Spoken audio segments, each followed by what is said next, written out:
Hey guys, Joey here, and I'm part of WPI's new Pokemon League. On Saturday nights we meet to play Pokemon, and some people challenge gym leaders, like me, for badges. I'm the fighting gym leader around there. We battle either using the flat battle rules on Heart Gold, Soul Silver, because Diamond, Pearl, and Platinum didn't have flat battles, or we hook up to Pokemon Battle Revolution and don't look at the screen when we're choosing our teams, even though we send out full teams of 6 anyway. So a few weeks ago we had our first real tournament, which I was actually able to win, so wow. And I did manage to record a couple of battles from that, which I want to present to you guys and talk about. Now, the first one I'm going to show was only in the first round against one of the other gym leaders in the league, John. John is the water gym leader.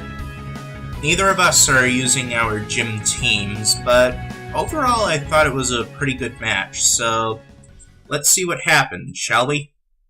So, leading off here, I send out my Tyranitar, Sheena, while he sends out Donut, his Donphan.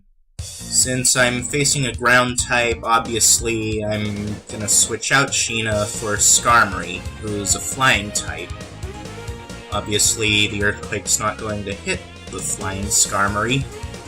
So, I try to taunt the Donphan and make sure that he can't set up Stealth Rock, which I was pretty sure he was going to try to do anyway. And at this point, I'm figuring I can start setting up spikes. I actually kind of forgot that Donphan would Rapid Spin, but instead he goes for Insurance, which was kind of a weird move. I don't know. Well, he has it to hit Ghost Pokemon with, but I don't know why he used it there. It's gonna be a fool's game, so he decides to switch out to his Dragonite instead, while I get up my second layer of spikes.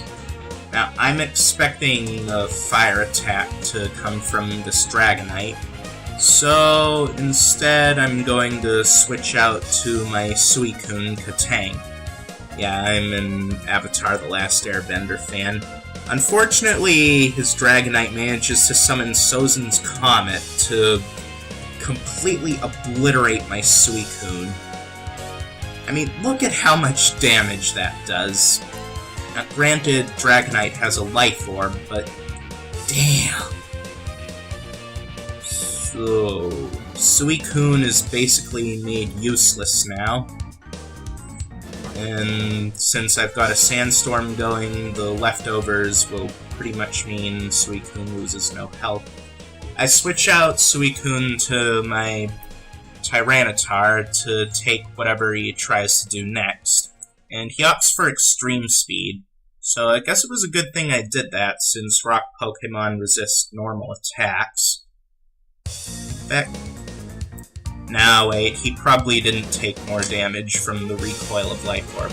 So he switches out his Dragonite. I was thinking of just trying to hit Dragonite with whatever I could, but my Tyranitar doesn't have any rock attacks. It does, however, know Crunch, which should have done a pretty good chunk to Dragonite anyway, but he sends out his Dusknoir in his place. Unfortunately for him, Dusknoir takes a ton of damage from that Crunch. So Dusknoir decides to pull back, and Empoleon steps in his place. Empoleon is actually a big powerhouse of John's gym team. So Tyranitar tries to Crunch, and actually, even though it's not a very effective attack, Crunch does a lot more damage than I thought it would to that Empoleon, so I was pretty impressed by that. However, Empoleon manages to set up an Agility. My Tyranitar is wearing a Choice Scarf, but at this point it's probably pointless since the Agility makes Empoleon faster than pretty much anything that I can send out. except for one or two things. Luckily, the Crunch is able to hit through Empoleon's Substitute, which it exhausted a quarter of its health to set up. And I don't want my Tyranitar to die just yet, so I send in Suicune for death fodder. And unfortunately, the Northern Water Tribe falls at this point. Or, I don't know, would this count as the Northern Water Tribe falling? Whatever, Suicune fainted. So, I put in my Infernape at this point. I love Infernape so much. Because Infernape's the only thing I have that has a priority move. That way I can take out Empoleon very easily without having to worry about its incredible speed at this point. Infernape's not a very tough Pokemon, but it is very powerful, so I'm gonna want to save it for later, especially since it's probably gonna die to the expected Earthquake. Maybe he was expecting me to switch in my Rotom at this point, because he used Insurance.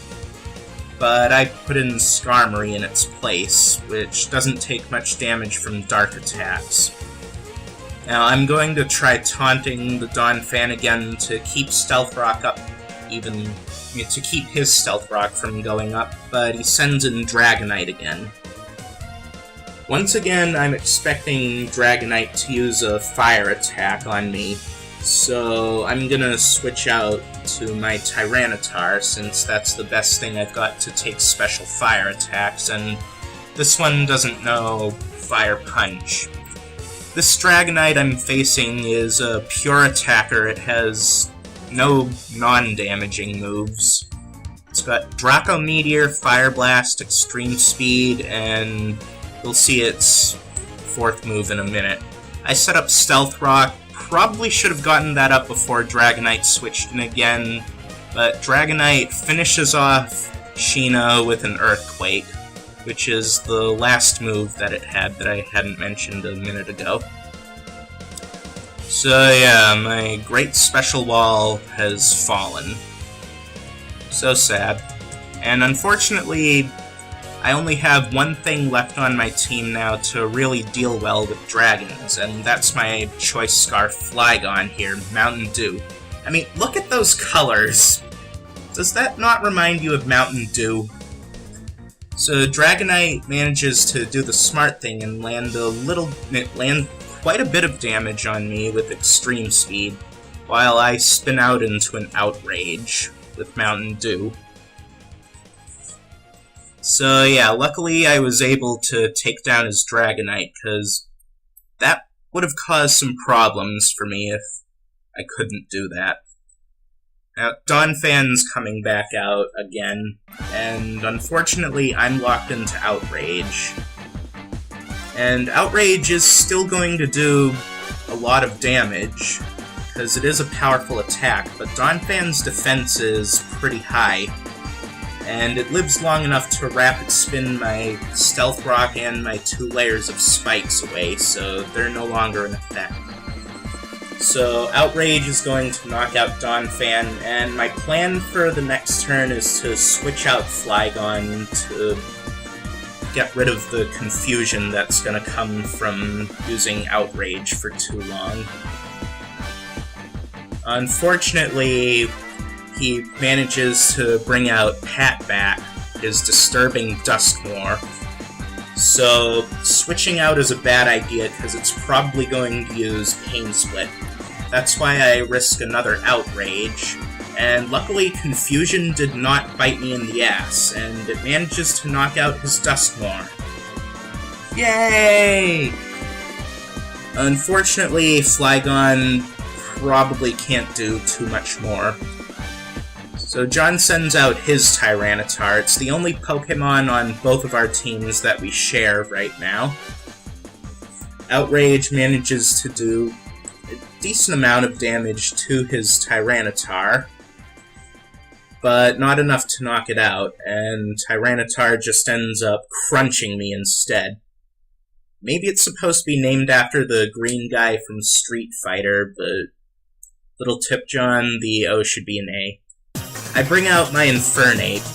Not really sure how fast it is, so I might as well Mach Punch it rather than going for the close combat, because I know he still has one Pokemon left. And I'm not sure what it is, although if you didn't switch to it, it's probably nothing that can really hamper Infernape in any way. And let's see what it is. It's Bubba the Snorlax. So I've won this match, basically, because close combat is going to do a ton of damage to that Snorlax. I just realized that Infernape didn't get to use its fire attack in this match. Oh well. Doesn't matter too much, I didn't really need it. So yeah.